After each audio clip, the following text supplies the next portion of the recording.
You got the other ones?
Stressed out.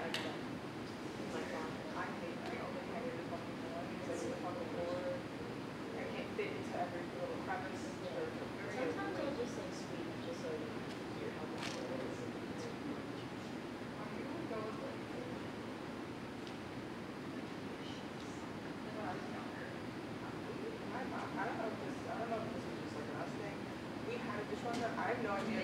The lore, if it's broken or not, don't know. We just put fucking, if we use it as storage, and then we would hand wash it. Yeah. And that's literally.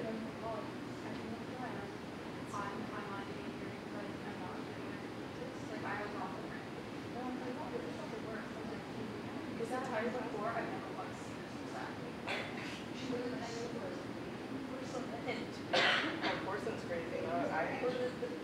My mom saves all fucking gross ass like Chinese plastic shit. I'm like, I'll buy fucking Tupperware. My mom as well. I really didn't know. Yeah, like, was it broken? I don't know. Maybe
Yeah, I'm pretty cool. Where'd you get your shirt from?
Okay, guys, welcome to this year's Hall of Fame ceremony. The buffet is open. I see some people who are already at the bar. So let's continue to fellowship, get some food, and we'll get started shortly. So have at it.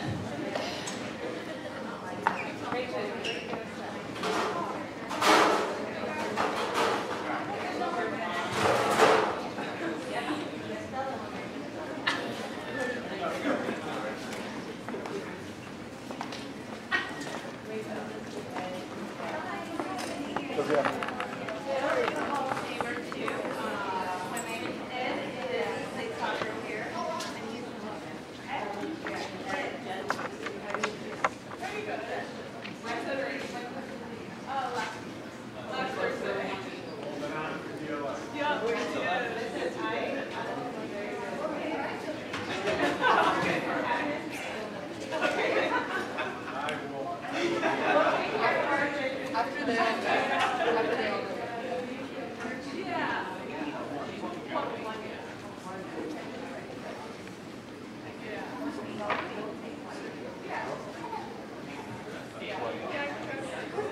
I was 50.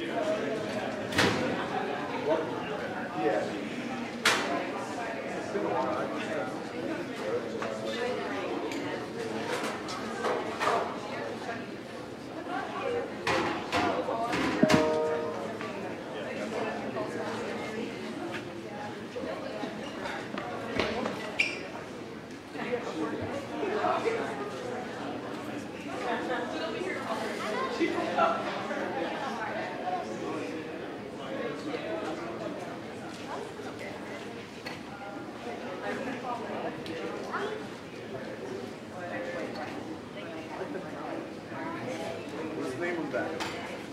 Is Darren ever give you, does Darren ever give you, sacrifice when you were down the floor? No.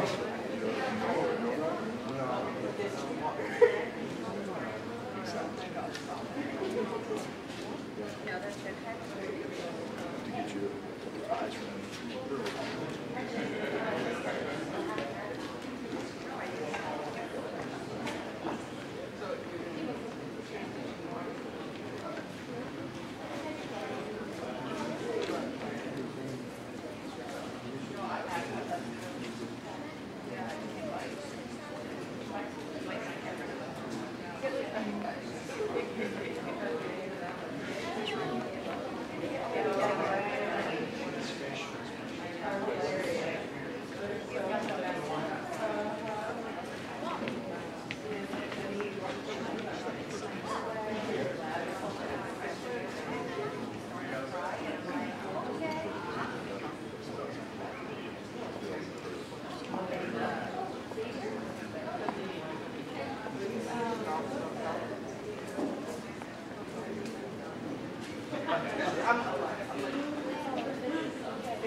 I think not.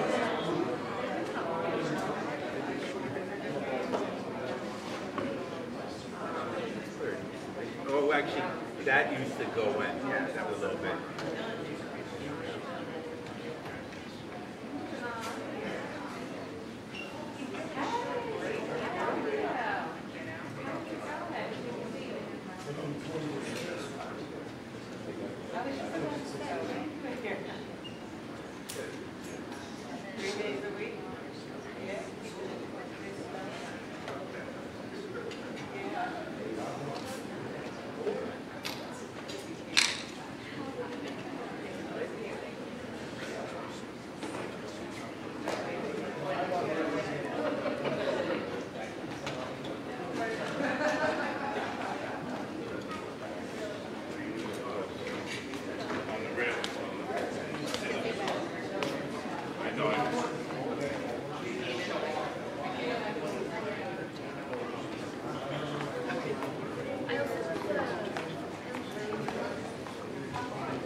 Yeah, so she Greatly step out and just step.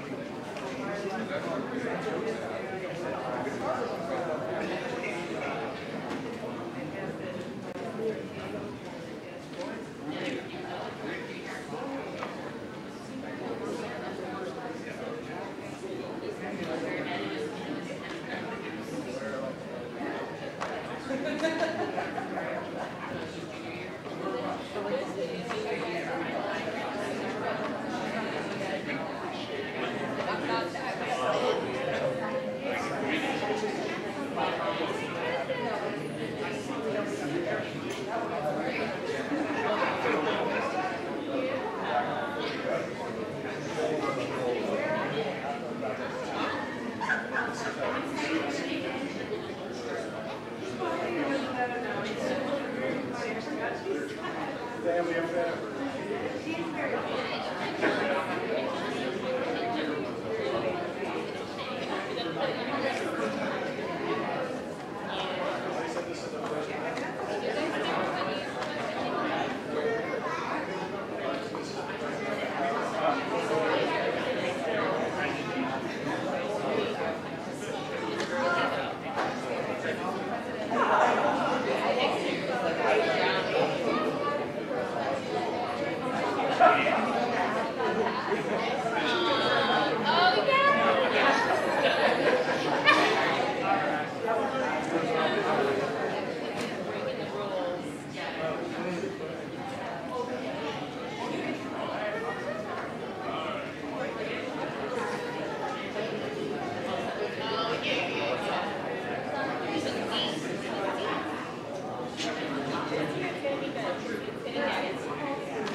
Only her.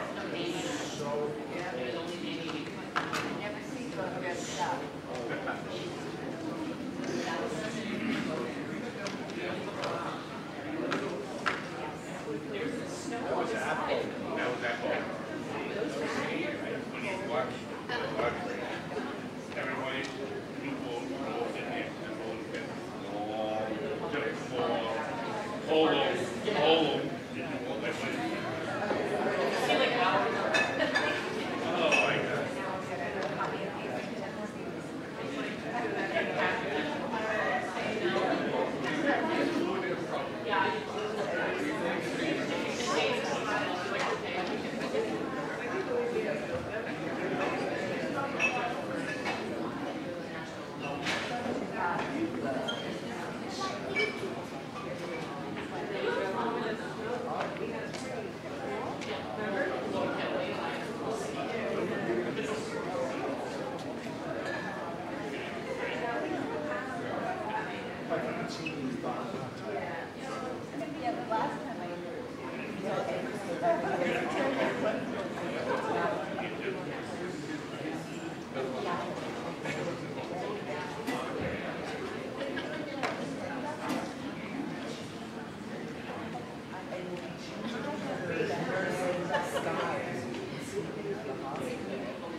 Wow, there's like the third compliment I got.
Be nice and slow so we can sit together.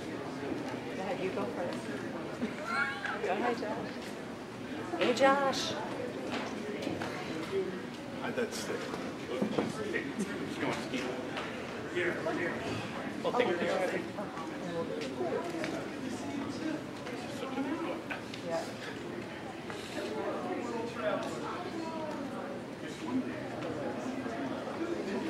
Oh. You got it. Thank you.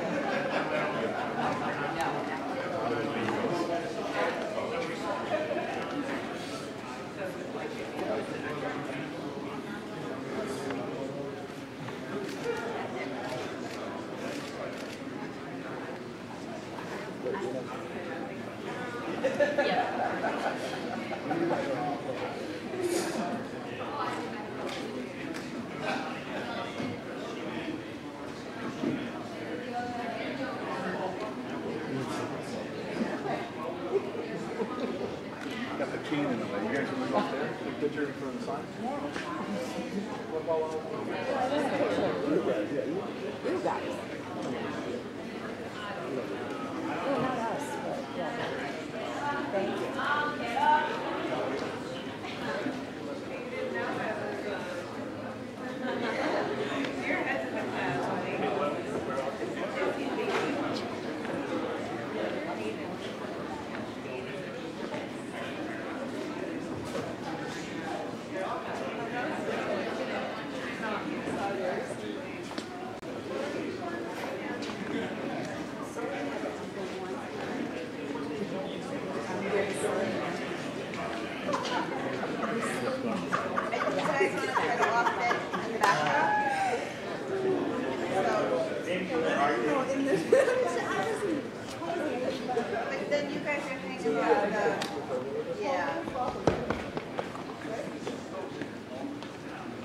So someone's got to come in front. Yeah, and then everybody's got to go this way because he's hanging off the edge. I go after.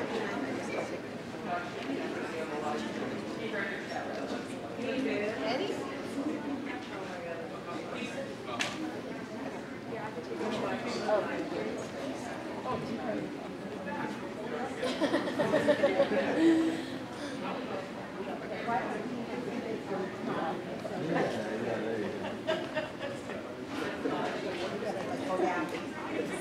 I'll do the phone first, and then I'll do the other. Okay, thanks.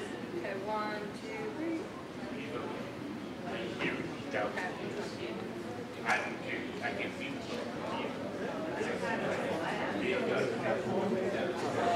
I don't know. 1, 2, 3. Thank you. Just, we'll do a good cut.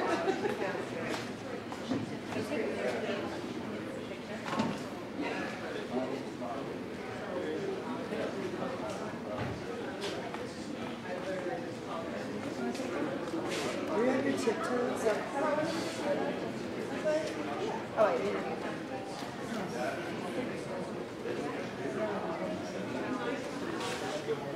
Yeah. Ready?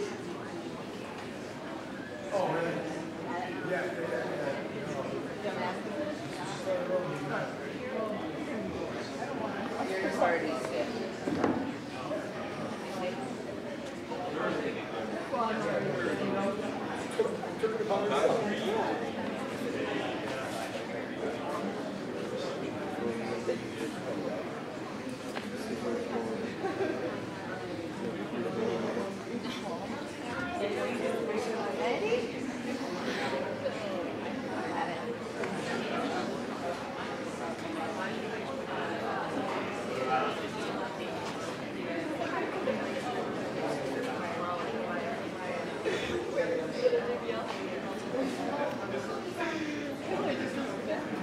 Every time I walk in, I'm like, oh.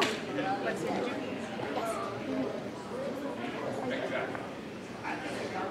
Just want to make sure I'm good to go. I think she was there sitting out. I just.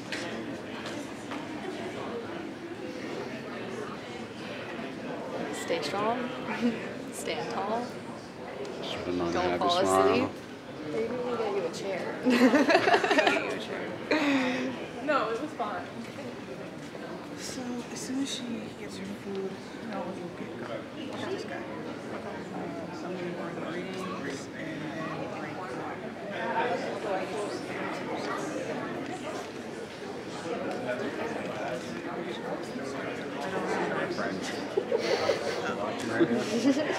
he has not. I'm gonna bring my phone. Yeah, we work it. It's just a few minutes away. You're gonna unplug your phone. Understand that. Hi, Marilyn.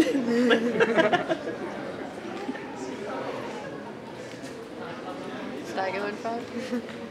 Hey, Lexi, senior. I'll be back. We're gonna hold Induct me next. this. Oh yeah.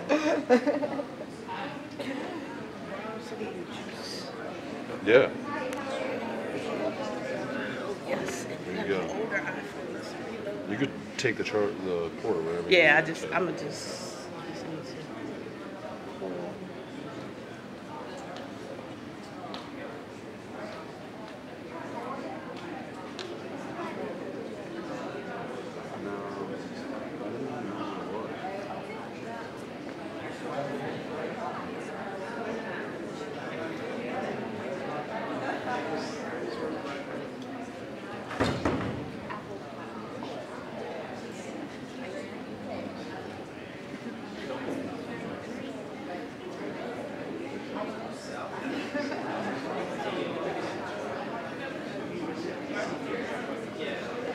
So your dad was Yeah, he was a chief. He retired November 2023. He was on Randall's Island. My Yeah. father is a retired detective. Oh, really? Wow. Yeah, Brooklyn North. Wow. dad loved it. He did 38 years. Yeah. Never wanted to give it up. Yeah, my father was like 36, but he retired the year I graduated from college. Really? In 96. So it's funny, Rachel Iser, soccer, her father was also Oh, really? and they were in Brooklyn Ward with my father. But as he was coming in, my father was there. Oh, really? Wow. What a It's a small world. Yeah, it is a small world. And I know Rachel Palmer, her father, is also near City. Really? Did you grow up in the city? Queens. Wow. East Numbers. Yeah, where about you? Long Island. I'm not even on the cusp. I'm on like South Queens, so by LaGuardia Airport. You like growing up in the city? Yeah, it was cool. I mean, it definitely gives you a different perspective. And when I was younger, growing up in the city was great as a basketball player because I could play all over. Yeah. And on the train. Yeah. So as an athlete, I think growing up in the city gave you a lot of opportunities because you got a lot of different kinds of people. No, yeah, absolutely.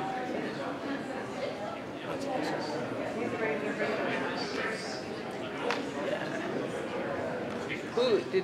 This is the championship weekend for men's volleyball, huh? Yeah, tonight's the semifinals. It's Cal Lutheran versus Springfield and Juniata versus Southern Virginia. Why you lost? NYU lost, yeah. Cal Lutheran, but then NYU lost. I'm not sad about that. Nope, not one bit. Not one bit. We were all rooting for Cal Lutheran. Yeah. Did you did you play them this year? We played them. Okay. We played them in our California trip. They beat us in 5. Yeah. And Southern Virginia is like a whole bunch of old guys. Yeah, they're all like 30. I know. We were looking at their roster one day. We were like, this is what? Yeah, because the school is like in the middle of nowhere, so they have they get like older adults. That's what they say. Yeah, I never And knew they that. So. play. I know. They're like men. I know. They're grown men. Yeah. It's fun. And then Juniata is the last team. Juniata was a good team. We played them on our senior day. Yeah. That was a good one. They're have you ever been to their facility? Yeah. It's like an old timey gym. Yeah. Tall ceilings, rafters. They do have very nice facilities. It's cool. Yeah, it's up there in the Pennsylvania Mountains. Have you ever been to the old NYU gym? I think it was in Brooklyn before they got the new one. I was talking to one of their players about it. Because the old NYU gym actually used to be Poly. Really? Polytech. Polytech used to be Poly. And then NYU bought them out.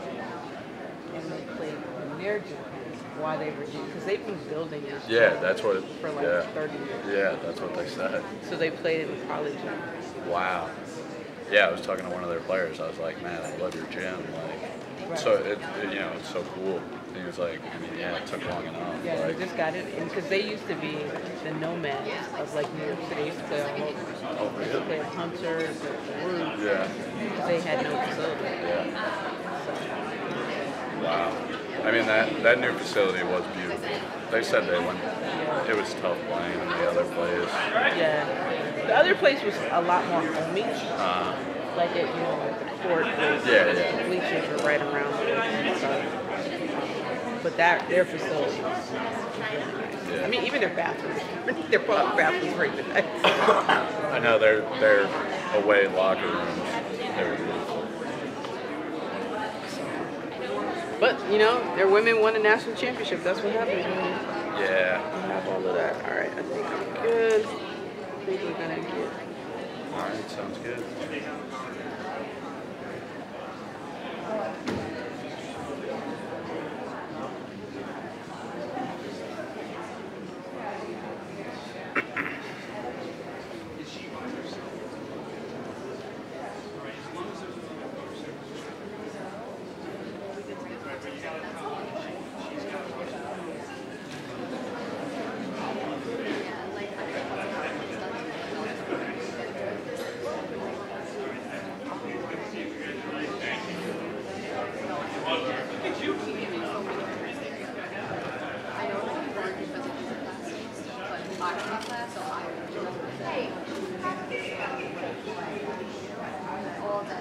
I don't think like that's what we my house.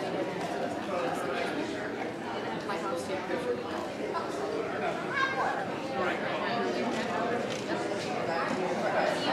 What's a little small because like it's half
Okay, if I could have your attention, if you could take your seats, we're going to get started with this year's Hall of Fame. Welcome to SUNY New Paltz. Welcome back to our inductees.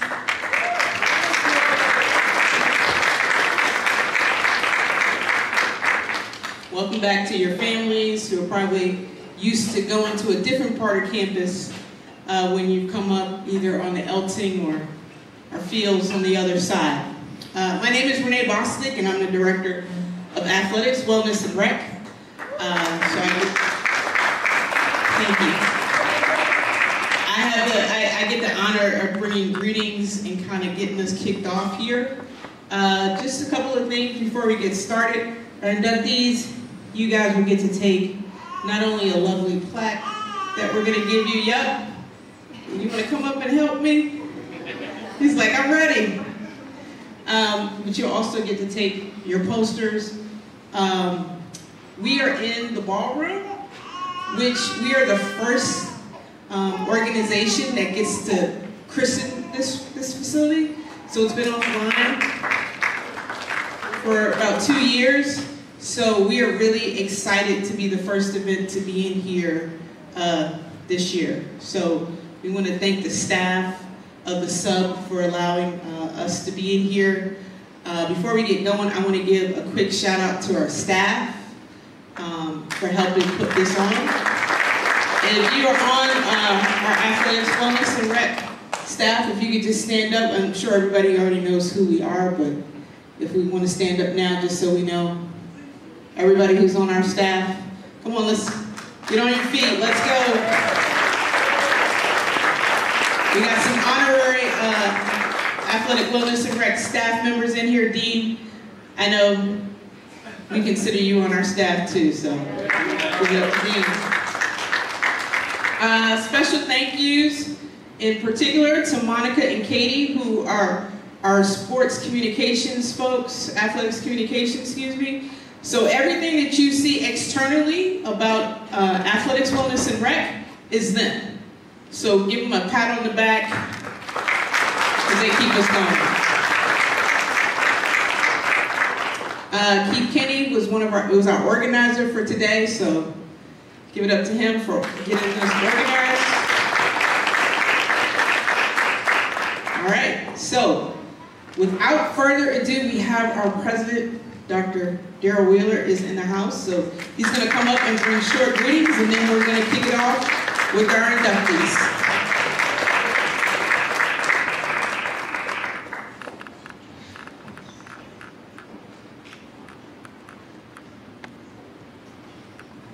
I'm doing a wow moment because I have not been in here since the construction started. That was intentional. There was a wobbly, if you remember, there was a wobbly stage that was rolled in and rolled out when you walked down. We were up here with senators and congressmen one time, and the thing kept, the state medallion kept falling off. It was quite hilarious and embarrassing. So this is phenomenal. I was like, wow. It is a pleasure. Our 5 honorees, you are the reason we exist. In the 3 years that I've been here, in the 35 years that I've been involved in higher ed, it is about the student experience, and Renee reminds me of that every time we meet. It is about our capacity and our ability as an institution to facilitate and foster your growth from first engagement to today. However long you've been an alum, to make sure that this institution is a representative institution of the strength of what you brought as athletes, as academic gainers, but as humans in a society that needs the capacity that you developed on and off the field. So it is our honor and our pleasure to bring you together to allow us to thank you for being our Hall of Famers. And I just want to say thank you, each and every one of you. Thank you, President Wheeler, for bringing greetings. And I just want to echo what he said. We've made sure that we've had student athletes in the room, and each inductee is going to have a student athlete escort them to the stage, because we truly believe it's about playing it forward. They see in you what they hope to be, right? Because you've had great careers, you guys are doing great things in your lives. You're a shining example to our current students, right? So I want to thank you. I should have started out by pointing out our 5 inductees, but you guys know who all you are. We've said hello, we've had some conversations and some fellowship. But after this event is over, please let's all stay in touch, because it's about making sure that we can continue to keep the Hawks legacy going on, right? And we're rolling right now. You know, we just had finished up softball. We had a 17 strikeout game. Softball got 2 wins. You know, we're rolling. Softball and baseball doing well. Women's lacrosse has a playoff game tomorrow on North Turf at 1 o'clock. Men's lacrosse is on the road. Baseball is on the road. Women's tennis won. They will be playing in a championship game tomorrow at Binghamton Tennis Center. So there's good things happening, but those good things are happening because you set a base for us, right? You set that foundation, and your fellow teammates and folks that came before you set that foundation that we hope to just keep moving and moving and moving and moving. So without further ado, I'm going to bring up Coach Matt Joffrey, who is going to bring up our first inductee.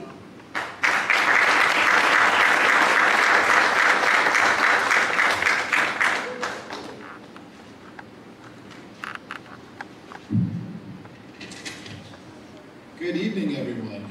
First, congratulations to all of the inductees. I've been here long enough to have watched all of you compete when you were here.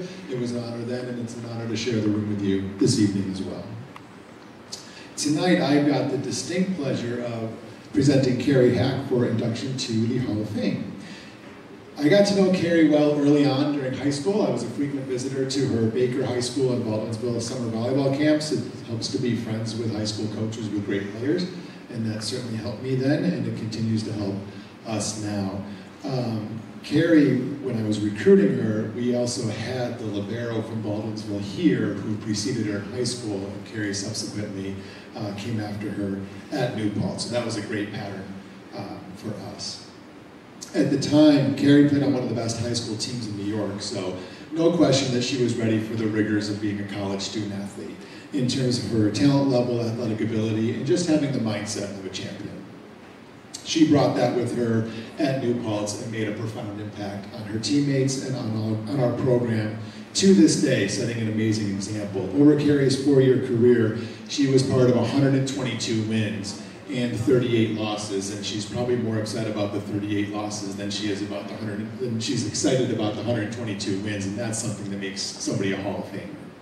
She was a Rookie of the Year. She was All-Conference and All-America multiple times, an honoree and inducted into the Chi Alpha Sigma Academic Honor Society, and just a really, really well-rounded student and athlete. As a junior, so she played libero for us, that's the primary defensive position. She broke the career digs record as a junior and finished with a total of 2,437. For context, the person in second place is almost 500 digs behind her, and that's the equivalent of about a full season for a great libero. So somebody else needs to try to play for 6 years to accomplish what Carrie did in 4. Stats always tell part of a story of somebody's career, but it's hard to get the full picture unless you know them. I want to share a couple of anecdotes to highlight Carrie as the athlete and Carrie as the person. Carrie started immediately as a libero as a freshman. And that's not easy to do, and as I mentioned, that's the primary defender, but it's also, by coaches, it's also kind of used as like a position of like captain of the overall team defense. During her freshman season, I don't know if you remember this, Carrie and I were having a conversation, kind of one of those mid-season check-ins, talking about how things were going, and she made a comment to me. She said, you know, I wish there was an upperclassman libero on this team to kind of show me what a college libero is supposed to be like. How is she supposed to act? What kind of determination and grit and attitude? And just kind of style of play. So I suggested to her then, well, why don't you do that for yourself and for everybody that comes after you? I didn't know at the time it would lead to like the Hall of Fame, but I think that she did that and an incredible amount more. Because not only did you set the standard then, it's a standard that's nearly impossible to reach several years later. Sorry, I mean you're old, but several years after you were done playing.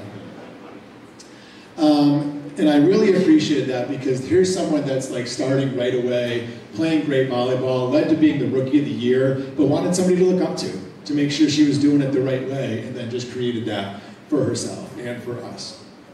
More importantly to me though, when I think about at least the women's volleyball players that I've coached that are also in the Hall of Fame, it's the quality of person, and it's the same thing with the rest of you. You're not a Hall of Fame athlete just because of what you do within your sport. Like you gotta have certain characteristics that brings out the best in you and the best in others at all times.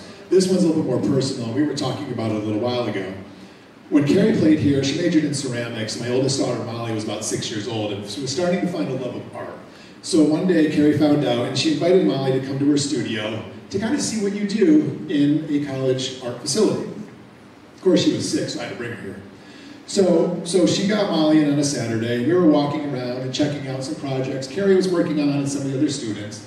And there were other students in the studio doing work, because that's, if you weren't in the gym, that's where you spent literally all the rest of your time.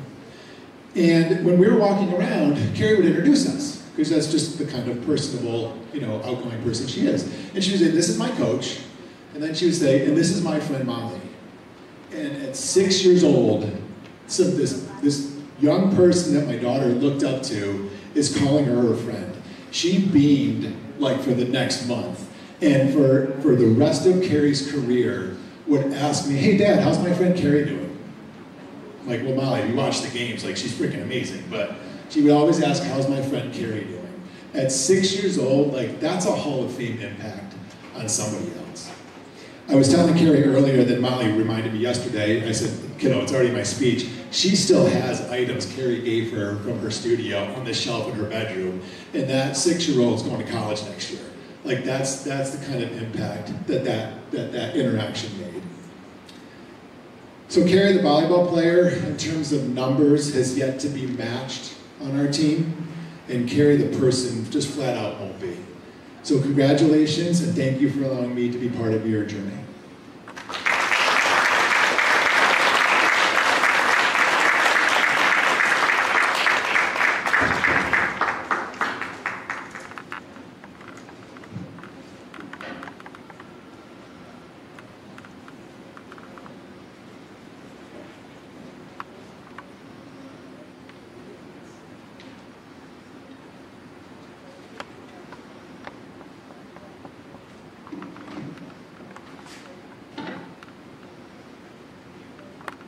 Hello, everybody.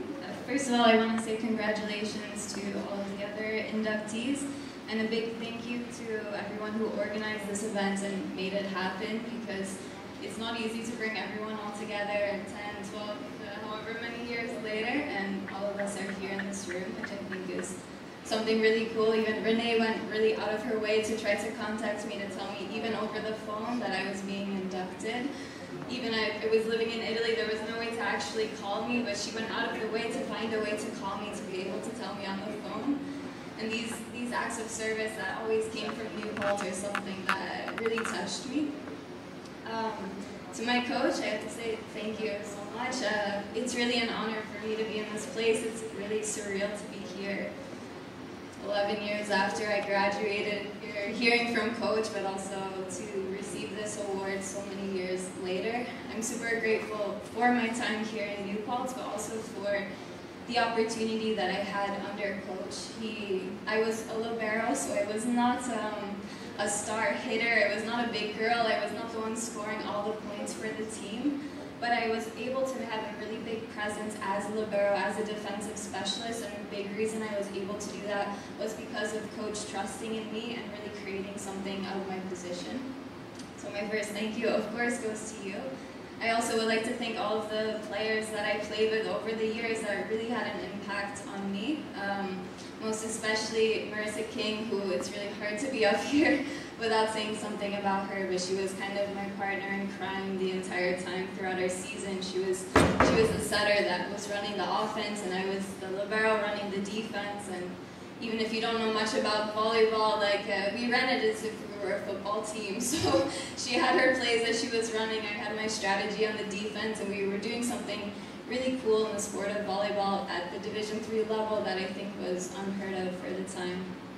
I'm also really thankful for all of the players that came before me, especially Nicole Mercandante that you mentioned as well. She was the libero before I came in. She actually had the leading score before I came in, and she was the one that really inspired me, who made me feel safe to come to New Paltz, coming from my program in Baldwinsville, also coming into Coach, so I'm really grateful for her as well.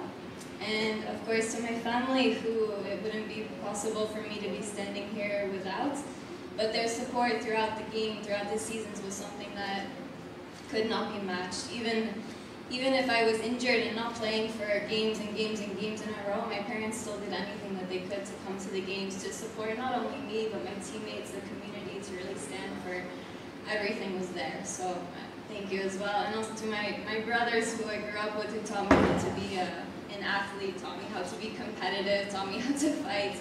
They definitely didn't treat me like I was ever a girl, so I learned from an early age how to actually be competitive and what it meant to kind of be an athlete. I believe that primed me more than anything else. So my position as a libero, it's really funny even for me to be here because my position was never one of a lot of honor or like a lot of credit because my goal was never scoring points. I was always in the background. And that was kind of what I wanted to be doing. I really came from being a libero from a place of heart. So my goal was to make everyone else's job on the court easier. I was always the first receiver to make everything easier for my setter, to make it easier for my hitters, and that was kind of what I liked to be doing. But it's kind of a position that not many people really wanted to be in. I was throwing myself on the floor, even getting a lot of injuries just to save the ball, but that kind of energy that I believe translates to a lot of areas in life is like having like a big bully like on the other side of the net and being able to take her out just by defending, by reading, by being smart and really changing the energy of the game. Because I think you get a lot of energy from a big hitter making a big kill, but it's also really expected, you know? So when you have somebody on the court that's smaller, that's quicker, that's reading the game, that's trying to understand, and they're coming in and trying to show also, you create confidence for your teammates to say, we can take her out, we can do something different, like that hit doesn't mean anything. I really love taking that role and building confidence in my team, which I believe is not something that only had merit just for on the court, but something that I also took a role in outside the court as well. So being an athlete and being here at New Paltz is something that was much more than just playing a game, which I think this was something that Coach taught me throughout my years here, was all the lessons that we learned on the field were not just about lessons on the field, on the court, but they were lessons that really set us up to succeed in life. And that's where I'm so grateful for the program here, because it wasn't just about a game, it was about so much more.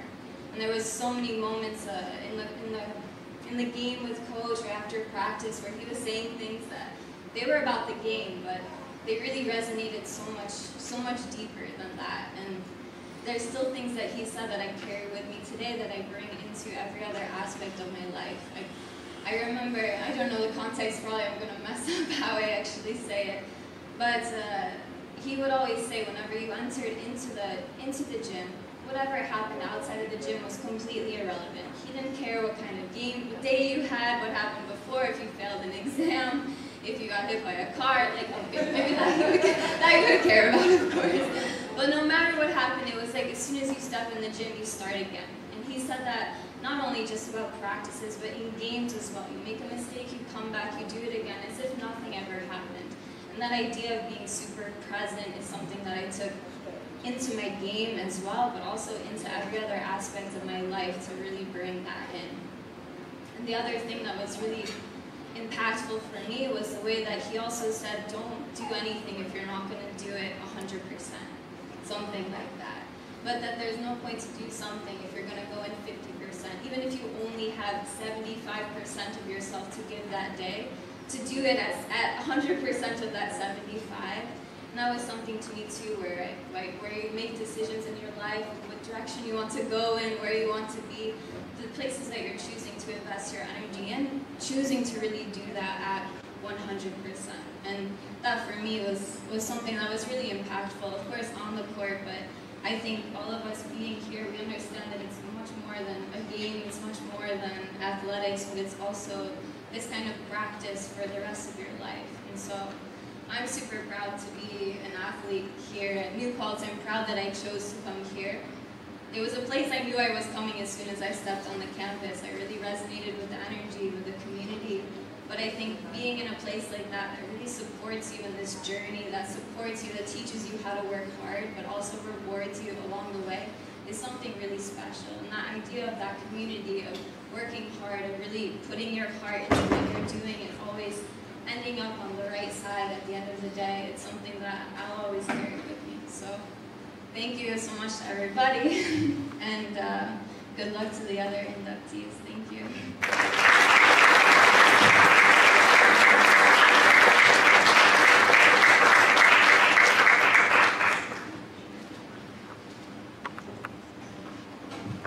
Before I welcome the next presenter up, President Wheeler, I want to set the record straight. I've never had anybody get hit by a car and forced to practice immediately afterwards. Fail an exam, maybe, but not be hit by a car. I'd like to welcome my colleague Shanna Sablinski up for the next presentation.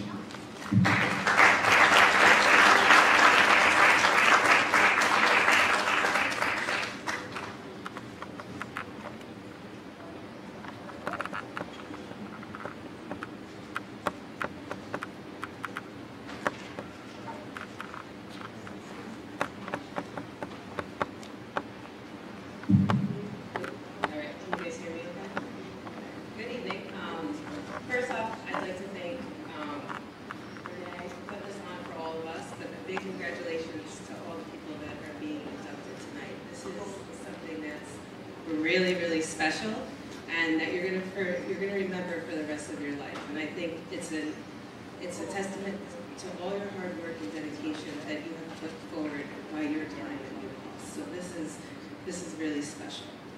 And obviously, I'm honored to speak about one of our very own, Jessica Caruana, who played a pivotal role in changing the face of UPulse.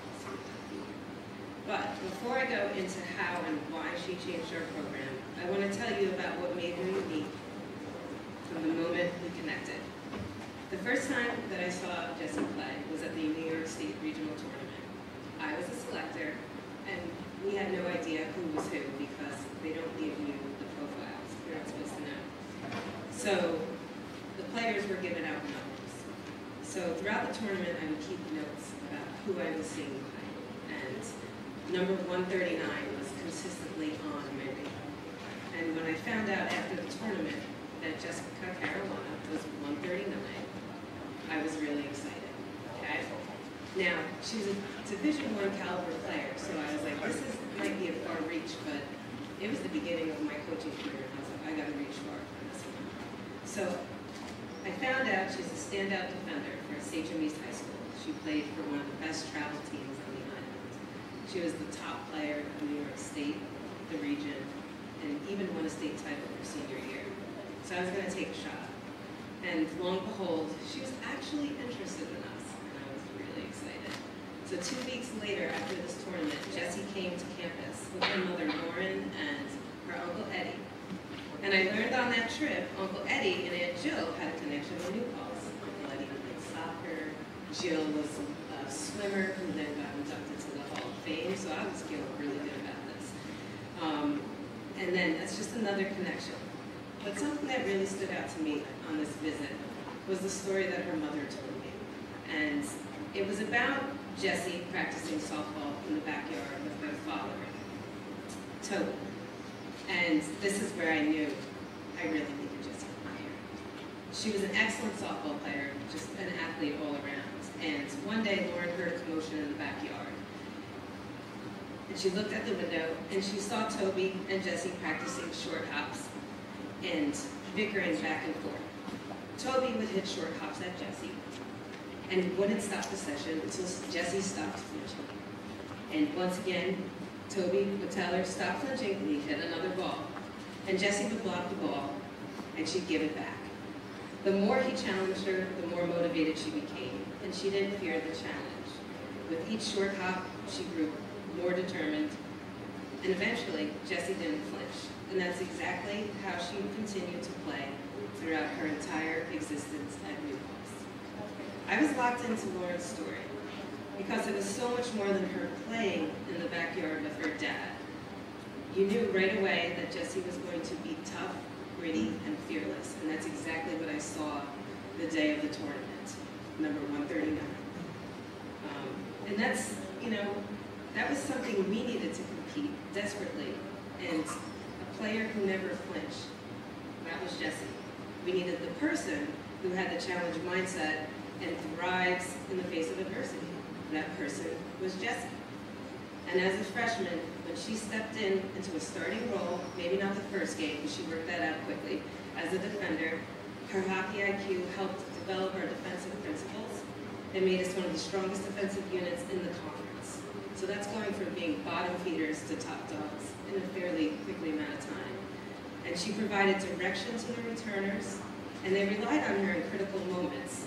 And in most scenarios, that wouldn't happen with a first-year player. They would buckle, not Jessie. She was able to handle it. And that became part of her story. She had the way about her at practice where she was intense and constantly training at a level that would make us better. Her energy was infectious throughout.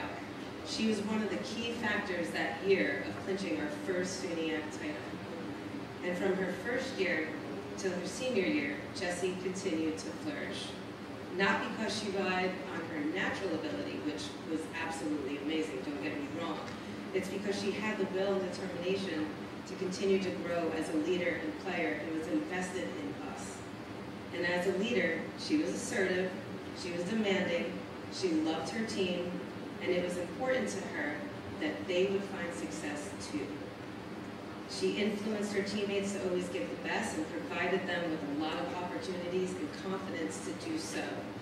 And her presence on the field was known due to her power and her ability to perform under pressure.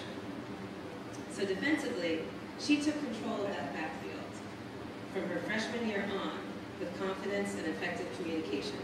And she was no stranger to the attack either. Her deadly strike on corners would bring, and that momentum swing changed a lot of critical games and provided the energy that we needed to get through those hard times. Once again, that challenge mindset came out in the way she played. It wasn't just a game or a practice, it was her passion, and she loved seeing everyone succeed. Her role was essential in the development of our team's culture, and I'm forever grateful for that. In her 4 years at New Paltz, she accomplished so much. And I know you read it, but I'm going to just tell you again because it's really important. She's in the top 10 for career points as a back. Pretty impressive. She's a two-time first team All-SUNYAC, two-time first team All-Region, an All-American, Defensive Player of the Year. She was in the Senior All-Star Game, two-time All-Tournament team, and a four-time SUNYAC champ. And the moment I saw her, and the moment I met her, and I heard that story from her parents, I knew that this was going to happen. Jessie's being honored today because of who she is as a person and everything she's given to our program. Jessie, will you please come up and accept your award?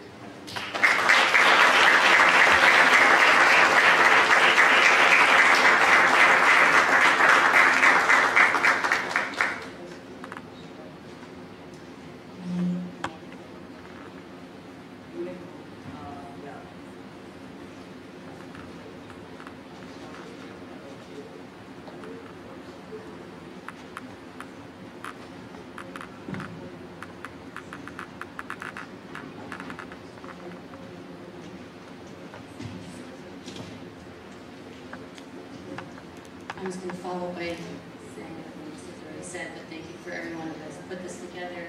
Thank you for Renee, also trying to track me down to a couple of voicemails, but I definitely got back once I heard the voicemail right away. And Keith Kenny putting this together, and Shannon for all your words just now here. So, good evening, everyone. It's hard to put in words what this moment means to me. Being inducted into the New Paltz Athletic Hall of Fame is more than an individual honor. It's a reflection of years of hard work, sacrifice, and most importantly, the people who have helped shape my journey. First and foremost, thank you to the selection committee. It's a privilege to be included among so many athletes I've admired over the years. I've never played for recognition, but to be remembered this way is truly humbling. To my teammates, you were the heart of it all, especially the other four-time SUNYAC champs, Elena, Danny, Gretchen, and Sarah. We pushed each other, held each other accountable, and celebrated every little accomplishment. The standard of excellence, whether it was completing a task assigned by our coaches or putting on a pregame high performance, was something we created for ourselves. When someone was too tired during warm-ups for an early morning practice, we were loud and rowdy to get that spark of energy. When someone didn't follow the rules of roll a ball on Monday mornings, you knew right away if your knee was not on the ground before you rolled the ball. And when fatigue set in during a game or a drill, that subtle reminder from a teammate of "we need you" was enough to make us dig deeper. I could not be up here today without all of you. The support throughout all 4 seasons, especially during the SUNYAC playoffs, was unmatched. Our sideline was like no other, and just replaying those memories could bring tears to my eyes. That energy, that love, it pushed us all past our limits, and we've always talked about our sideline as a program that truly was the backbone of our team. To my coaches, Shanna and Woody, thank you for challenging me every day, for seeing something in me that sometimes I couldn't see myself. Your leadership helped me, shaped me to be the player I am today, but also be the person I am today. Directly to Shanna, you embody tough love in the best way. The level of accountability you held us all to is unmatched, but we always knew your door was open, whether for support, advice, or someone to listen to. My freshman year, like I'm sure for many others, was the hardest year that I experienced. I was doing everything I could to prove I belonged at this level, while struggling academically and dealing with financial challenges that almost kept me from returning in the spring. That year was also your first year coaching a full team of your own recruits, and it was clear from day one that you were building something special. I knew I wanted to be a part of it, not just to participate, but to help push the program forward. When my grades slipped, we sat down in your office and we had a very honest conversation about my options. You didn't sugarcoat anything, but you supported me, provided me solutions, and helped me turn things around. And when I called you during that winter break to say I might not be coming back, you didn't hesitate. And you said, you need to come back, let me call you right back. And later that same day, you had lined up not one, but 2 job opportunities for me. One here at Half Court at the Elting Gym, which I worked at all 4 years after getting that job, and one coaching for the USA Futures program, which became a main piece of my life. You fought for me when I wasn't sure if I could keep going, and I will never forget that.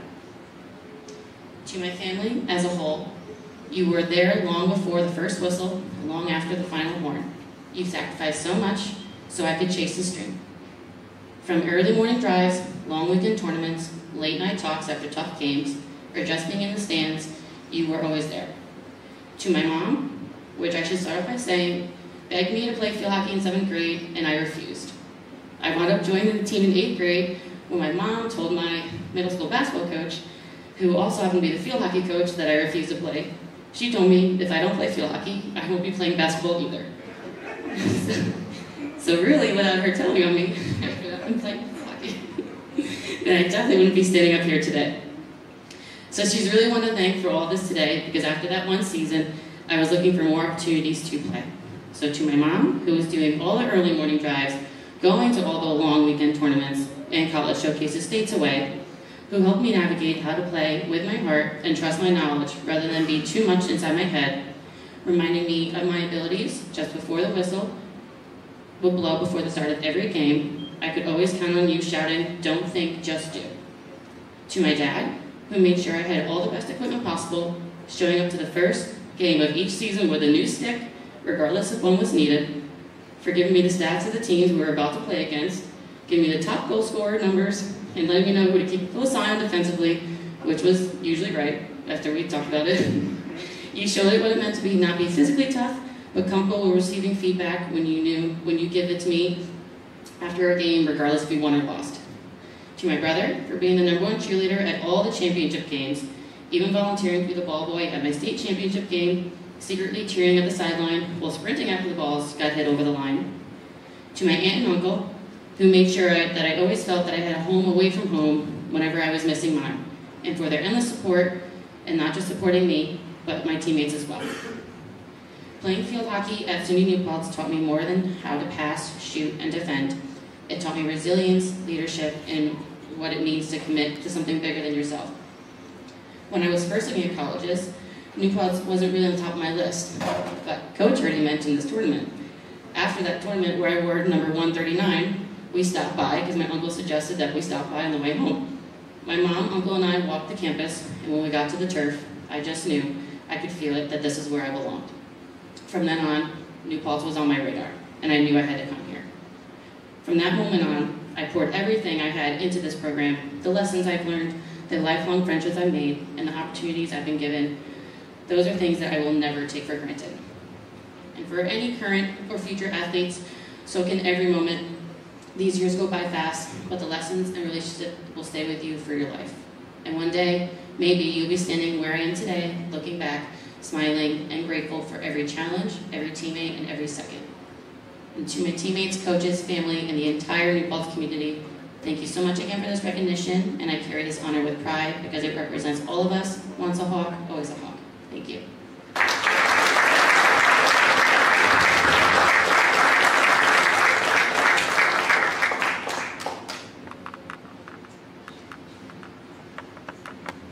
Okay, we're going to have Jamie Stewart come up, women's basketball, to introduce Kit Small.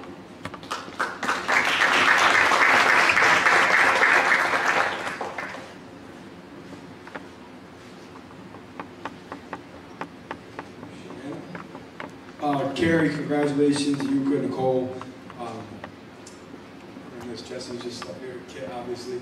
I, like Matt, have been around long enough to have seen all you compete, and it's great to see you all again and to honor you tonight, so congratulations to you all.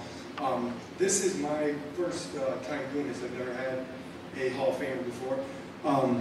So I talk about Kit almost literally every day to recruits, to current players, to other coaches. So I could tell a million different stories, and I really don't know exactly where to start. But like the King said in Alice in Wonderland, beginning to beginning. So I'll go back to the first time I saw Kit play. It was an AU event, and I was sitting there with my fiance, who's now my wife, and I was like, hey, this kid, she goes left, she goes right, like she handles the ball, she's got good size, she defends. And then I looked, you know, where she was from, and I knew her AU coach, a guy named Steve Lombard. His son was my first assistant here at New Paltz. So I was like, all right, we got a good connection there. And then I saw she played at Holy Names, where a friend of mine from college, who I went to college with, was her coach. So I was like, all right, you know, we might have a shot here. So I went and talked to Coach Lombard, and he told me, you know, and he's real honest, he knew because his son coaching me that even a good player, not necessarily our type of kid that could play for me, I guess I'm a little hard on people sometimes. But he said, yeah, she's your kind of kid, she could play for you, but unfortunately, Sharon, her mom, and Ernie, her dad, are Siena alums. Sharon's a professor at Siena, her brother and sister in Siena, like, she's going to Siena. Like, she's probably going to try to walk on to Siena because she loves to play, but like, yeah, she's your kind of kid, it's too bad. So I went and called Gabe, my friend from college anyway, and said, and he kind of felt bad because he had sent a kid to us a couple years before and it didn't work out. So I don't know, maybe he was just kind of trying to make me feel very, oh, I think you got a real shot, I think you got a real shot. So we pursued her, and somehow, I don't know, numerous visits. She took advantage of the fact that she was only an hour away, came to visit a bunch of times. Maybe a decision-making app that she recently got was helpful in the process too. But Kit ended up coming to New Paltz. And to be honest, like, at that time, she was a nice piece in what we thought was like an exceptional class, like an all-time type of class. We had this girl, Morgan Rossler, who will probably be getting inducted to the Hall of Fame in a couple of years. Also played volleyball for Coach Joffrey. She's a super athletic, 6'+ kid who could handle the ball and shoot, and her mom was a basketball coach. And then this other really athletic girl, Courtney Irby, who was super athletic and really physical. And we thought Kit was a nice piece that would fit in like nicely with them. And fast forward a couple months, and our freshmen used to come work basketball camp in the summer, and we're sneaking, I guess the statute of limitations for watching. But we were sneaking a peek at our incoming freshman class, and we're like, wow, like Morgan's even more athletic than we thought. She shoots it better, and man, Courtney might be more athletic than Morgan. And Kit would win, and Kit would win. And they'd play from this spot, and Kit would win. They'd play from a different area, and Kit would win. A couple days later, we had a really good group of freshmen, or incoming high school seniors, like rising seniors, recruits come in to play, and we wanted to show them, hey, we got some nice kids for you to play with, and Kit would win. Kit won every single game, literally. And for the next 4 years, I got the pleasure and privilege to be able to see on a day-to-day basis why she won all the time. Because day after day, play after play, I mean, honestly, Kit, you're the most competitive human being I've ever been around in my life. I think you were always highly competitive. Maybe like we had a little something to do making you like borderline lunatic. Sorry, even more sorry for. And I'm trying to keep this quick because kids, if you can't tell, is 8 days overdue right now for their first child. when you have somebody that's that competitive, motivating them is so easy. Like you just say like, oh, you can't do that? That's funny, she can do that. And you kind of walk away and watch the fire burn. And it was also fun because we had this game we'd always play, and every time Kit would get eliminated, not every time, but I'd walk by and be like, oh Kit, they just skipped you, and she'd boot a ball up into the bleachers at Buff State or wherever we might be shooting.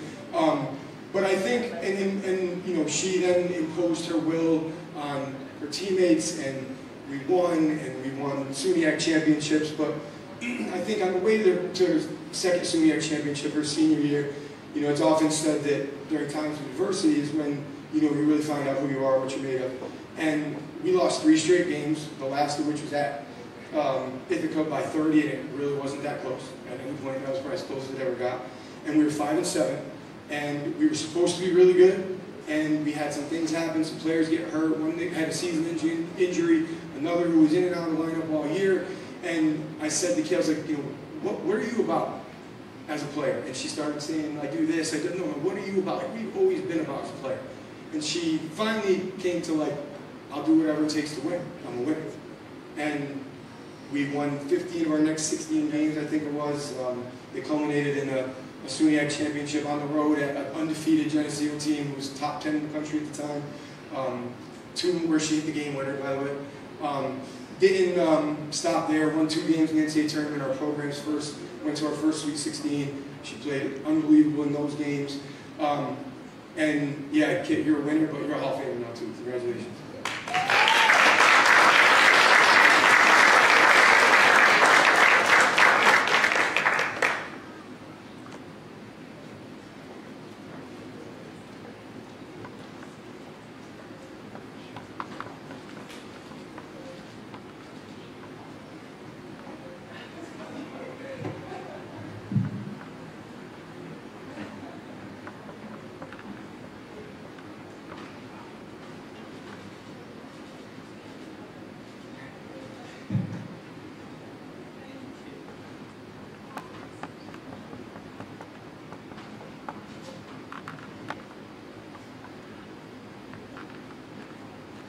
I can see why Jamie and I hit it off so well, because he stole about half my speech. So I might get a little repetitive here, but I'm going to stick to my script. So first I would like to thank the university and athletic department for this beautiful ceremony that they put on here tonight.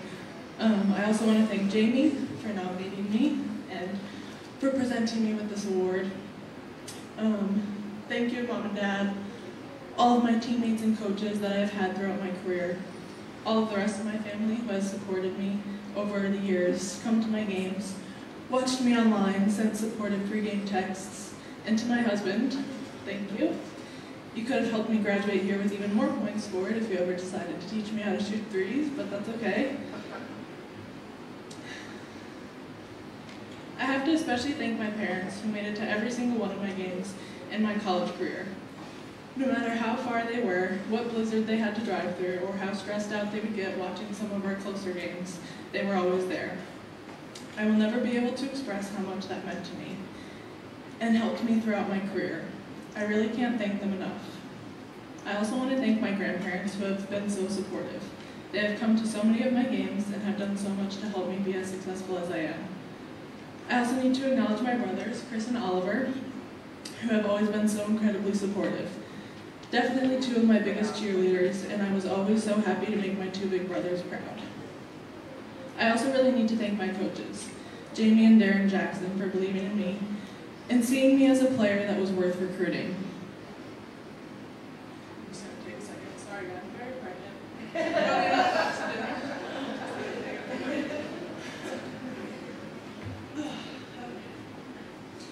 It's hard to believe after graduating New Paltz as the all-time leading scorer that I don't even think I ever hit double digits in a game in high school. Maybe once. But they saw something in me that I didn't even see in myself. If you had told high school me that I would come here and have as successful a career as I did, I definitely would not have believed you. But I was lucky enough to be able to come to such an incredible school and thrive. I feel truly blessed for that every day. I also want to thank the other coaches that I had throughout my college career. Shanae, who always supported me and pushed me to be the best version of myself. Colleen Ames, who I was lucky enough to be able to have as a teammate and coach, and might be the only person I've ever played with who can match my level of crazy. Mike Moskowitz, who is an incredible coach and really made us a better team and made me a better player my junior and senior year. Thank you to all of you.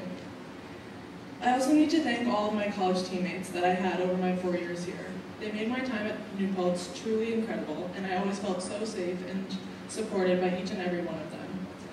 I'm lucky enough to have built lifelong friendships with so many of them, and I wouldn't be here today without them.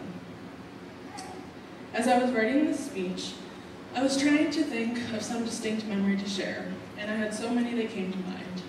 Beating Geneseo at Geneseo my senior year to win the SUNYAC. Going to the Sweet 16, playing Family Feud and Minute to Win It, and going to Trinidad after my senior season. Those and so many others are such incredible memories that I will cherish forever. But I kept coming back to one common theme. The entirety of my basketball career, my 4 years at New Paltz and my senior year at New Paltz, and they all really paralleled each other.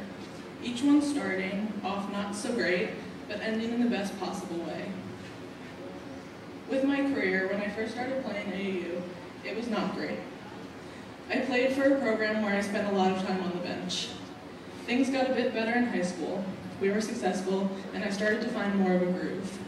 Then came the decision for college. I wasn't sure if I was even going to play basketball in college. I was recruited by a few schools, but not many, and only one visit to New Paltz actually made me consider playing. I only applied to 2 schools, Siena and New Paltz, and as Jamie mentioned, Siena was kind of always going to be where I went, but something was telling me to give it a shot and go to New Paltz and try it out. If I hated it, I could always transfer back to Siena. So I gave it a shot and ended up making one of the best decisions of my life. And then coming to my 4 years at New Paltz. My freshman year at New Paltz was not a good one. We were 6-19 overall and 4-14 in the conference, with only 10 girls on the team. So if someone went down during a game or practice, we wouldn't even have enough to practice. Jackson definitely earned his pay that year, since he had to step in and play with us more than a few times. My sophomore year, we did a little bit better. We were 18-9 and 13-5 in conference. We made it to SUNYACs and lost in the semifinals. My junior year, once again, did a little bit better. We were 21-7 and 14-4 in the conference, and we ended up winning SUNYACs that year, and then losing in the first round of the NCAA tournament. And then came my senior year. Not only did we win SUNYACs by defeating an undefeated top 10 Geneseo team at Geneseo, but we went on to make history by making it further in the tournament than women's basketball ever had. Making it to the Sweet 16 that year was an amazing accomplishment. Now, we should have made it further, and the game we lost still haunts me to this day, but that's okay, it was an amazing season. And then come my senior year. Also started out rough. Like Jamie mentioned, I was not playing well and we were losing games.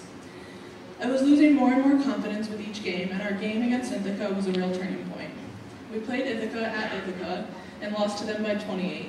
I played terrible, and Coach had a chat with me after, and we were able to get on the same page again. After all of our years together, it was really something special, the relationship that we had built. And coming after that game, being able to come together and get the team back on track was something amazing.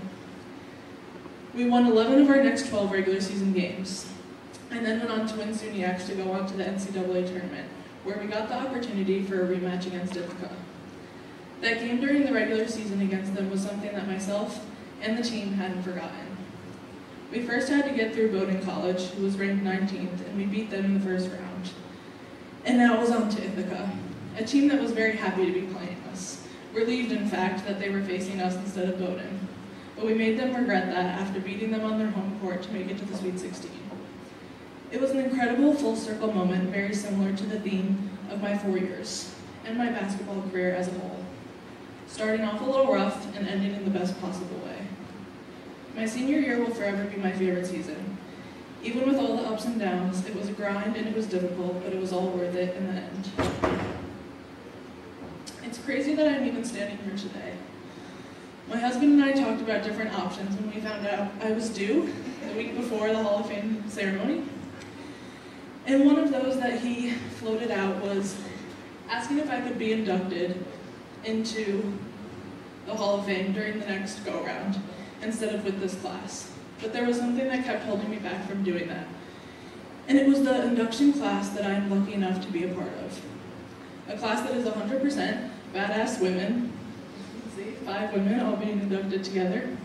As I stand here today, 41 weeks pregnant, I feel empowered and honored to be a part of this group. I think it is an amazing showing of what women are capable of, even with all the extra obstacles that we face. I had countless people tell me that I wasn't going to be able to make it here today. But as my coaches, family, and friends know all too well, if you want to see me go out and do something, all you have to do is tell me I can't.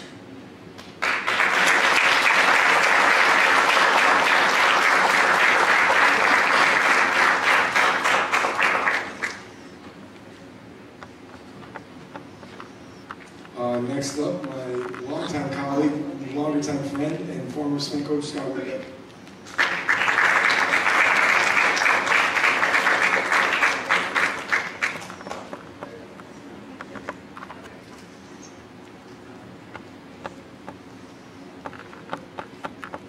This is a nice new stage. Thank you, President Wheeler, for doing this. Yeah, my last speech as the coach at New Paltz was at the sub here in 2016, so this is like the next time I'm really back talking about New Paltz swimming. So thank you so much for bringing me back. Congratulations to all the honorees. This has been so cool because I know all these stories that I've been listening to all night, so it's been so cool to see you guys. Congratulations. Well-deserved Hall of Fame awards for each and every one of you, and from all the coaches. I know everybody here. This is so cool to be back. I'm super thrilled to be here. So we are here now to celebrate one of the best swimmers in the history of this program, and that's Yuka Suzuka. And Yuka, I've enjoyed listening to the recruiting stories of the candidates up here so far. There could not be something as different as my recruitment of Yuka in 2008 through 2009. So I took over for Brian Williams in 2008 as the head coach. Yuka was part of my first recruit class. Under the radar would be the definition of Yuka.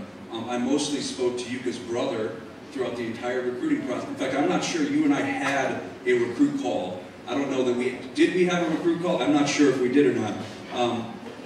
She wasn't accepted until after May 1st, and although Brian and I were very excited, if I can remember at the time, she was so under the radar that in my year-end performance review, coaches, you remember this with our old athletic director, I was told that among the many good things that we had done in my first year, one of the things we hadn't done was bring in talented women to help the team. So I see we're on live stream, so Stu, if you're listening, how you feeling about that evaluation now? So what we didn't know at the time was we were going to have one of the best athletes that ever came into the program. And it's not just for her attitude and her work ethic and you brought like a bravado to the women's team that we needed. We had graduated Michelle Coombs, national champion. We needed a new superstar. Swimming is a depth sport, but you get judged a lot by how your relays do. So we needed somebody to star on the relays. And having an All-American backstroker to lead off our medley relays was huge for the program when she came in. So to kind of run through some of the big moments from her career, I'm not reading off this page at all. Sorry about that. I've written all this stuff down. Sorry about this, but her freshman year, she finished winning conference championships in the 100 and 200 back, rallying the women to a third-place finish, was named our team's Rookie of the Year. But her biggest impact, probably as a freshman, is, as I mentioned, good swimmers want to come to a team with other good swimmers. And, during the recruiting process that year, she helped to recruit Chelsea Alaco, who is here tonight, Victoria Scalise, and Carly Marshall, all of whom were All-American swimmers in their careers. So all of a sudden, by the time Yuka's sophomore year rolls around, the depth and talent of the team was at an incredible level with young talent coming into the program. My favorite moment in my 17 years of coaching happened in her sophomore year at the conference championships in 2011. And to set the table, we had a couple of good swims on the first night, but I had talked Yuka into swimming the 200 IM, of which out of nowhere she was conference champion in that event, and then the team clicked on from that. We won the 400 medley relay for the first time in a couple of seasons. And then the next night, there was no better night, and you guys were there to remember it. We started by breaking the SUNYAC record and qualifying for NCAAs in the 200 medley relay. Chelsea Alaco, as a freshman, crushed the field to win the 400 IM. We had Yuka winning her second title in the 100 back, Becky Baker winning her title in the 100 breast, and then a stunning victory over Geneseo in the 800 free relay. That night in 2011, the New Paltz women's team outscored Geneseo in points, which I believe, Brian, you think as the historian of swimming, there aren't very many nights that Geneseo was beaten over the last 3 decades in swimming on any night. That night we owned the pool deck. It was obviously a big honor. I was named Coach of the Year, but that was really because of the group that we had that was there in that moment. Yuka's career continued. She qualified for nationals in Knoxville, but her biggest season was her junior year. She showed up and had made the adjustments necessary to be better and better and better, and it all came together at SUNYAC her junior year. She earned the NCAA automatic qualifying time for nationals, 3rd fastest time in the country, 55.53, a SUNYAC record that still stands today, 13 years later, in the 100 back. She won all 3 of her events and was the only nominee for Swimmer of the Year, was unanimous vote for Swimmer of the Year in the SUNYAC in 2012. She, love it, yeah. But a good note on how hard it is. If anybody tries to swim by themselves, it is a miserable experience, and it is very difficult. You have to swim with people to get anything out of it. She was the only qualifier for nationals that year, and we had an early conference meet. So for 6 weeks, she swam by herself, and then we flew to Indianapolis, where she was first team All-American in the 200 back, competed for the national championship in that event, scored in the 100 back. We had an incredible experience. We actually delayed our flight, and she swam long course on Sunday to try to make an Olympic trials cut, and swam next to an Olympian from Romania in her heat on that Sunday morning, and had an incredible finish. Only to be topped by her senior year, where she rallied the team to an undefeated dual meet season. Again, won all 3 of her events at the conference championship. We won the 400 medley relay that year, and she brought a new team to nationals, including Chelsea in a different event. We traveled 5 women to Shenandoah, Texas in 2013 for the national championships, and she finished as a 5-time NCAA All-American. I've gone through enough, but to showcase, obviously her impact in the program was not just because of her individual achievements, which are many, but because of the influence she had on people around the program that helped to bring up the whole team to achieve a level of success. And here's a stat, Ryan. Here we go. Over the last 3 decades, Geneseo has effectively dominated swimming in SUNYAC, no matter how much we try. And we're great coaches in this room, right here. Great coaches in this room, for sure. With the exception of the 3 years from Yuka's sophomore, junior, and senior year, where of the 39 events that were contested at SUNYAC, New Paltz women's swimmers won 22 of those 39 events, far eclipsing every other team in the conference combined during that window, a performance that has never been matched in the history of the program before or after Yuka's time here. So well-deserved, congratulations. I can't think of anybody outside of my wife who's also in the Hall of Fame for women's swimming here, but that is more deserving of this award than you. Congratulations, Yuka.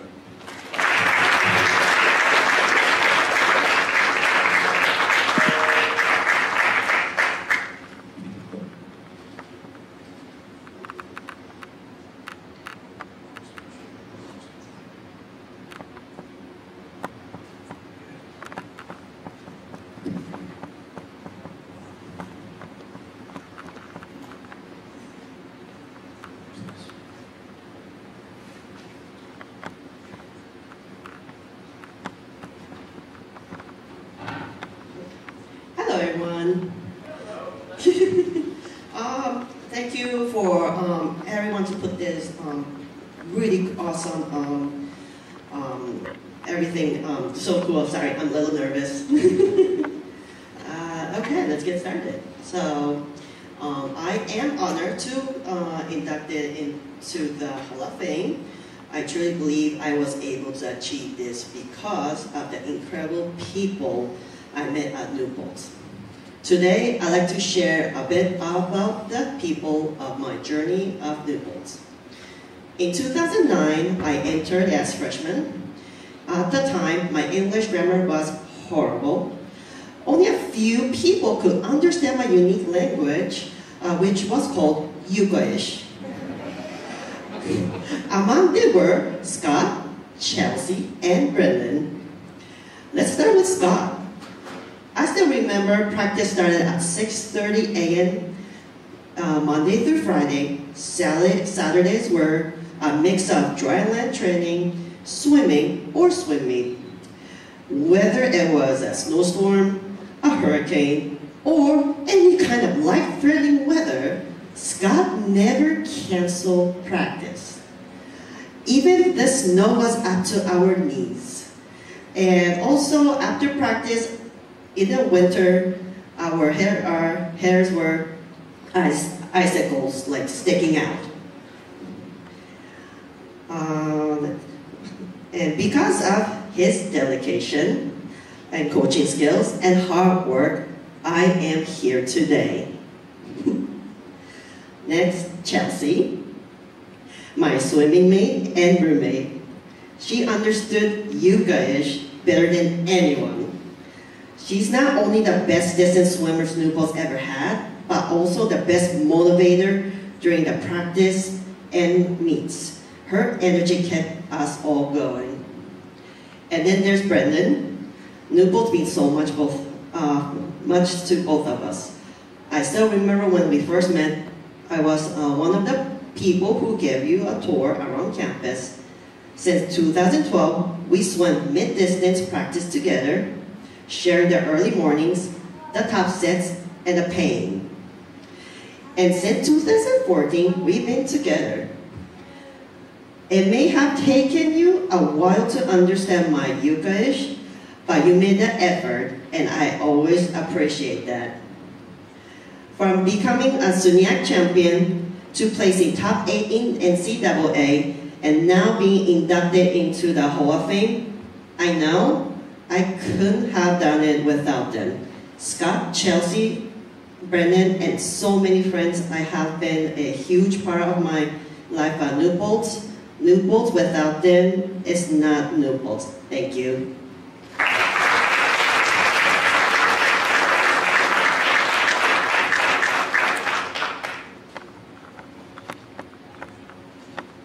All right, I'd like to introduce my former colleague, Coach Mike Trunkus.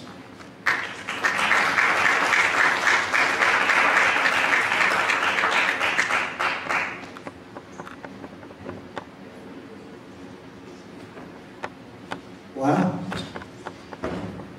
I didn't realize when I was here how good everybody was. I was so preoccupied with running up in Mohawk and Minnewaska that there's a lot of great stuff happening down here. So no, it's great to be back here, and of course, you know, I want to thank, and well, first I want to congratulate, I've seen every one of these athletes perform volleyball, field hockey, basketball, big fan, Jamie, you know, big fan, Keith, big fan of that team. Actually went out to Geneseo to watch you guys play. And of course swimming.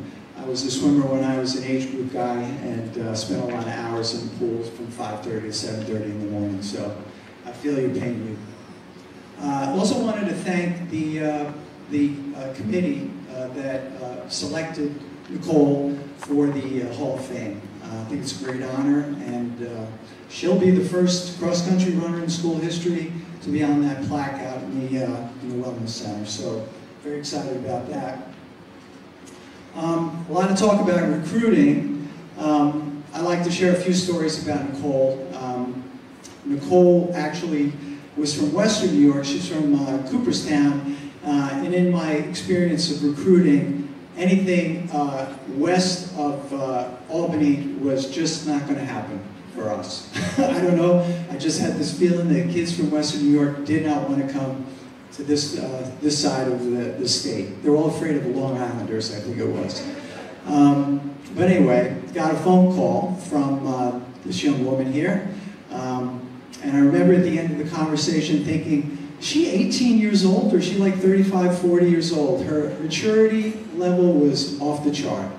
And I knew after the conversation we had, and I spoke with my wife, I said, we have got to get this young lady to campus. She came to campus for a visit, and after meeting her and spending time with her and watching her with the other team members, I knew that she would be a game changer for us. I'd been with the program only a couple of years at that time, and basically we were starting from scratch. And we needed a spark. We needed somebody that could follow a plan and stick to it and be committed and put the passion and effort into it to achieve what I wanted to achieve for our team. So when she got to campus, she was immediately a leader. She was, everybody followed her. All her teammates followed her. You know, of course you have upperclassmen and there's a lot of angst when you have a new upstart freshman come in, but the bottom line was she was the boss and she was going to change things for our program. And it happened. It started to happen gradually. First couple of years, Nicole progressed. She got better and better, and by the time she'd gotten to her junior year, we had her training volume. You guys don't know this, but we run a lot of miles, and she was running upwards of 70 miles a week coming into her junior year. She was ready. It was her season to shine, and I knew that this was going to be a big year for her and a big year for our program. So there were a couple of things that happened leading up to it. We had team meetings, and we talked about goals for the season, and I know what Nicole's goals were for the team and for herself. And when we had our mid-season meeting, Nicole had come into my office, and she said something to me that I'll never forget. She said, "Coach, I want to be at Nationals this year. What is it that I actually have to do?" And I said, well, based on historic precedent, looking at years of results at these championship meets, I said, well, you're going to have to run 22 minutes and 30 seconds for 6 kilometers, which is the distance at the women race in college, and you're going to have to finish inside the top 15.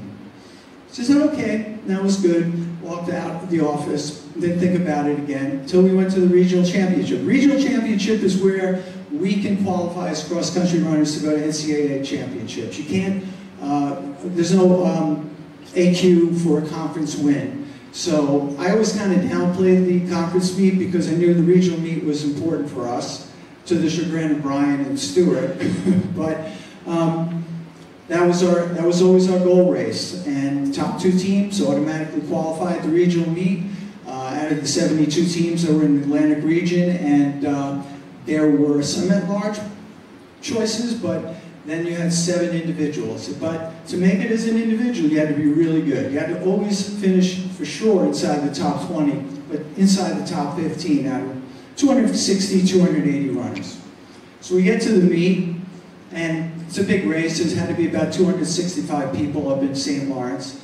And the gun goes off, and cross-country runners are spread out. And as a coach, we're following all the different runners. So we don't really know what's going on. We're running around, we cluster together in one location. We watch here, we cluster over there, we watch there. And it's bedlam, but people are running around. It's very exciting. Close to the end of the race, I hear the Oneonta coach, who I maybe had spoken 2 words to in the 2 years that I've been at New Paltz, yell, "She's going to make it, she's going to make it." And I'm like, who's going to make it? And he's like, "Nicole, look at. There's Nicole inside the top 20 with maybe 800 meters left to go in the race." And I'm like, she's going to make it, she's going to make it. She finishes the race, finished 14th, and ran 22 minutes and 31 seconds. That was the most amazing race that I'd ever watched, and I was so excited for her. And at that moment in time, we needed a performance like that to show the rest of the team and to help me validate what we were doing. You know, as a new coach, only a couple of years into it, and you know, you put together programs, and you know, I had a lot of experience as a runner, but you never know how that's going to work for your team. And when we had that breakthrough, it sort of shattered the glass ceiling. It said, you know what, we're on the right track. We just need the right people to set the bar high and that can achieve what Nicole had achieved. She'd done many other things, she won many other races, but that was her seminal moment, and it was a seminal moment for the program because she opened the doorway for the many athletes that came after her. Many tried, they got close, but I think we've had now 7 athletes that have qualified for NCAA national championships. So, Nicole, you were the catalyst. You're the one. It's been an honor to coach Nicole, to be part of the program, to coach here for the 12 years that I coached. And, you know, it was Nicole and her special experience that I was able to share with her that made it that much better. Nicole, you're the best.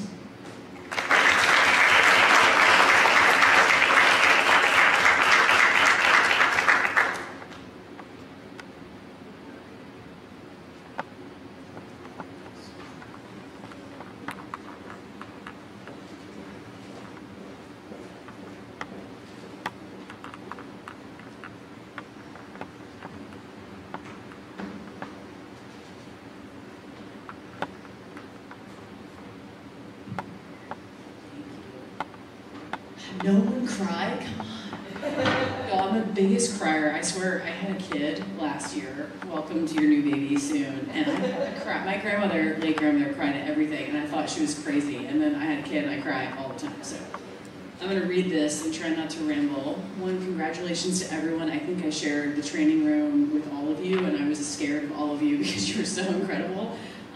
And running is so weird. It's so like individual. So I was always also envious of folks that had a team. It was just very different in cross country. So I'll start this off, and we'll try not to cry, but just forgive me. So I grew up really poor, which no one here would know my coach, and no one in my family ever went to college. So even just coming to college was a huge milestone. I'm one of 7 kids, was always the odd one out, loved to play outside, super introverted, and was the biggest tomboy. While I realize I'm starting this speech from a pretty sad place, everything changed when I started running. I started running when I was 17 as an exchange student in Belgium, and came back to Cooperstown where I finished my senior year, and thought I'd try out for the cross-country team. So it turns out I wasn't terrible, and that senior year was my first year of competing, and I happened to qualify for states, which is when my ears kind of perked up, and I thought maybe I should look or consider colleges to run for, and found New Paltz, found Coach. My parents drove me down to meet him in person, but there was one big issue for getting into school here. We hit it off, but I didn't have great SAT scores, was never great academically at all. And he marched me into admissions, I think that day that I visited, and said, what do we have to do to whoever was on the other side of the table to get her in? And he said, you have to get your grades up. So I worked in high school every morning and night at a local coffee shop to save money to get a math tutor, which is ironic because I manage a lot of money now in my full-time job, and I'm horrible at math, but don't tell anyone. So I pay this math tutor, I actually have taken the ACTs, and I get in, like, barely get in. Coach, I actually have never asked you how hard it was for you to get me in, but anyway. I will never forget the call I got from Coach telling me that I got accepted. I remember exactly where I was standing at home. And even my high school counselor told me I'd never get into a 4-year school with my grades, and ran down the hallway the next morning to tell me that we got in. So I've never felt more indebted to anyone in my life. Coach, you're the reason that my whole life changed. So I'm not gonna cry right now. So for 4 years, I never missed a practice. I never slacked off. I gave it everything, even 80 miles a week. And I wanted him to believe that the work he did to get me into school, which changed my life, was worth it.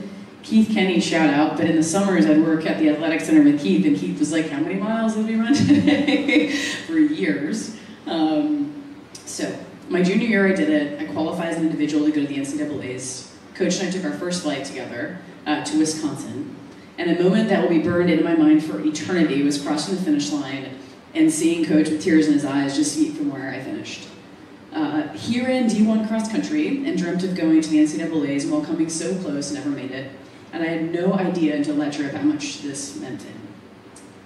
I share all this because nothing has ever taught me more about building a meaningful life than competing in sports and attending this college. And they say do math to not cry. So I Googled that before I got here. So I'm doing math in my head right now. So I can't see the words. Sorry, I lost where it was. Oh yeah, I share all this because nothing has ever taught me more about building a meaningful life than competing in sports and attending this college, specifically running. The trials of miles to get to a single finish line in first place is sacrificial, as I'm sure all of you athletes in your own sport feel the same way. It was my entire identity, and that was what it required to be great. I didn't want to run for a D3 program, I wanted to build a D1 program inside of New Paltz. I didn't want to run with a team who partied all night and treated practice like a club sport. I wanted to raise the bar. And we're not going to cry. Okay. Life is really hard. It has those shimmering moments matched between a lot of crap, and it takes a lot to build a successful marriage. Shout out to my husband who's here. A successful family, friendships, and I can't say the words in work out. And a successful career. What competing in sports do for you is build the toughness you can't buy. Do you know how insane it is to wake up every day to run 10 miles for years? Few things are harder than pushing yourself to the physical limits, losing, and having the audacity to keep going. And if you can get really good at that, everything else in life is pretty easy. I've had a lot of career and personal success since I graduated in 2013. I sold tile with one of my Long Island buddies, actually, right when I graduated, out of the trunk of my car. I baked for pastry chefs, even here in New Paltz, and said yes to everything to now running my own venture capital firm and managing almost $100 million. And yet, nothing compares to the first hard lesson that I learned over 4 years, which is if you show up every day and you're honest and you put in the work, the universe will conspire to help you.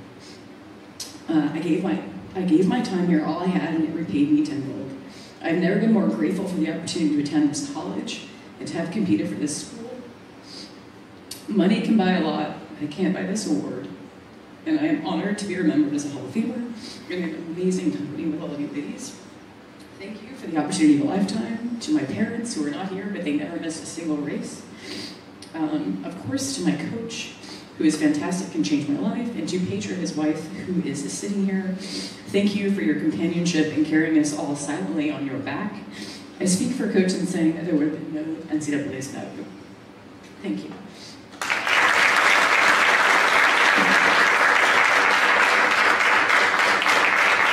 All right, let's give another round of applause for our 5 inductees.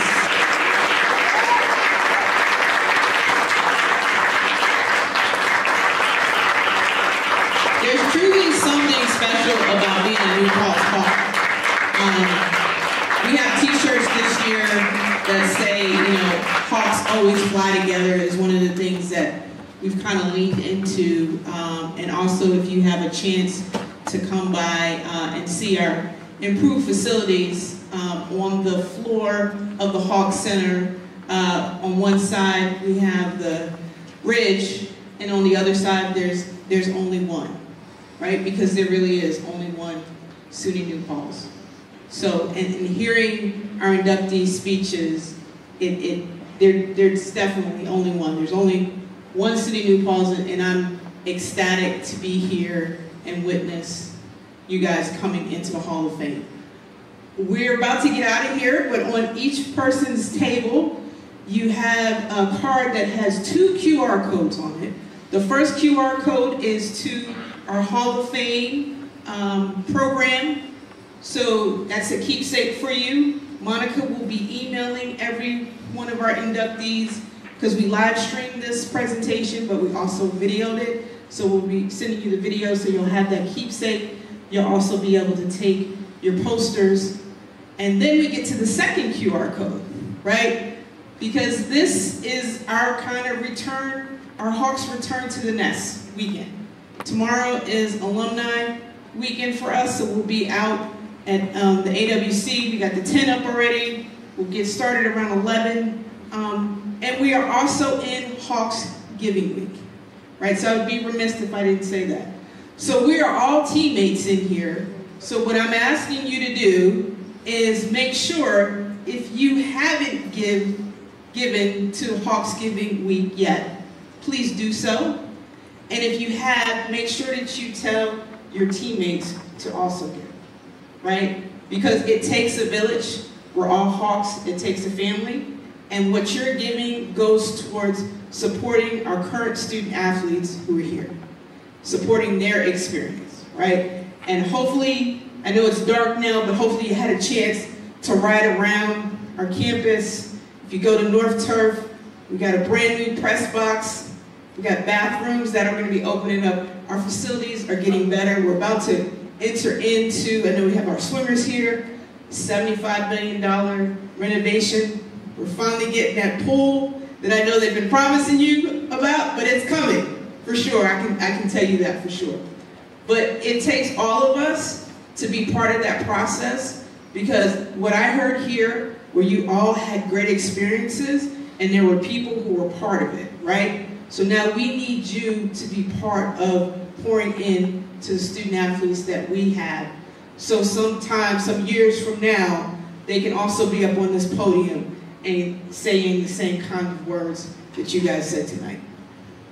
So I want to thank you for coming out. I want to thank you for sticking it through, and congratulations to our inductees. I know we're going to be taking some pictures on our step and repeat. I know Monica and her staff is looking to get some more pictures of our inductees and their family. And go Hawks!